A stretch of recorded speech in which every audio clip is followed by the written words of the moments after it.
Hi everyone, this is Erin Stelter, and this is week 2, video 1. And the definition of myth that spoke to me in our reading was on page 41 of Doty's mythography. And it says, in myth we are close to the inventive primacy of the imaginal, close to the poetic seizure of truth. That means an uncovering or disclosure of what makes it self-present to us as significant. In such cases, myth is the truth of the fact, not fact the truth of the myth. So what this said to me is things that are significant to us, we want to represent the truth of these things creatively, whether it be through poetry, written word, paintings, and humans have always wanted to do this. So the text I chose was Pan's Labyrinth by Guillermo del Toro. He wrote it and directed it, and if you haven't seen it, you need to. It's amazing. The story is about a girl named Ophelia who she ends up, her and her mother move in with her stepfather, who, in myths and fairy tales, we know the step-parents are terrible, and he is. He's a captain in the Spanish army, and this is kind of a tumultuous time in Spain. It was in 1944, and which was right after the Spanish Civil War, and towards the end of World War II. So, lots of stuff going on in the real world that's pretty crummy. And so Ophelia, she escapes a lot on her own. She likes to read. She goes into the gardens. And one night she, in the gardens,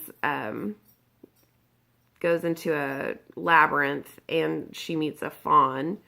And he tells her that she is a princess, that she's the daughter of the king of the underworld and the moon, and that he needs her to perform 3 tasks so that she can prove that she's still, that she has not become human, so that she can return to the underworld to be with her real parents. And so I won't give away the rest of it, but Guillermo del Toro does a great job of bringing in different aspects of different mythologies. Just the kind of the main ones, a faun is it's in Roman mythology, and it's a half man, half goat, and it symbolizes fertility, and which the moon also symbolizes fertility, and that plays a big part in this movie, and her mother is supposed to be the moon. And then the myth around the labyrinth is that it was built for King Minos by Daedalus, and it was built to contain the Minotaur, which was a half man, half bull, and this particular Minotaur was King Minos's stepson. And so as I said, we can see both of those elements of those in this movie, where there is the labyrinth, and rather than a minotaur being contained in the labyrinth, this faun is contained in the labyrinth. And then also kind of symbolically, Ophelia's trapped as well, and so they're completing these tasks to get out. And just some other elements from mythology that Del Toro incorporates, or he uses the rule of 3 throughout. There are 3 tasks. There are 3 doors she has to choose from at one point. At the end, there are 3 thrones.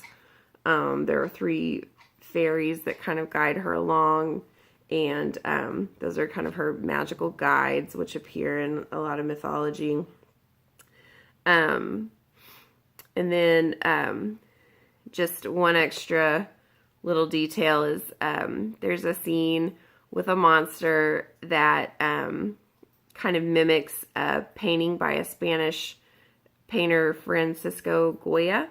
And the painting is called Saturn Devouring His Son, which if y'all look it up, I'm sure you will recognize it. It's one that most of us have seen before. And Saturn is the Roman name for the Titan Cronus. And so there he is pulling in some more mythology. And he also has another movie named Kronos. So I haven't seen it, so I don't know if it relates or not. But anyway, they're just like there's a lot of some symbolism and just these little nods to mythology all the way through the movie. So thank you for listening. Got a little long-winded. I look forward to watching all of your videos and hope everyone's having a great week. Thanks. Bye.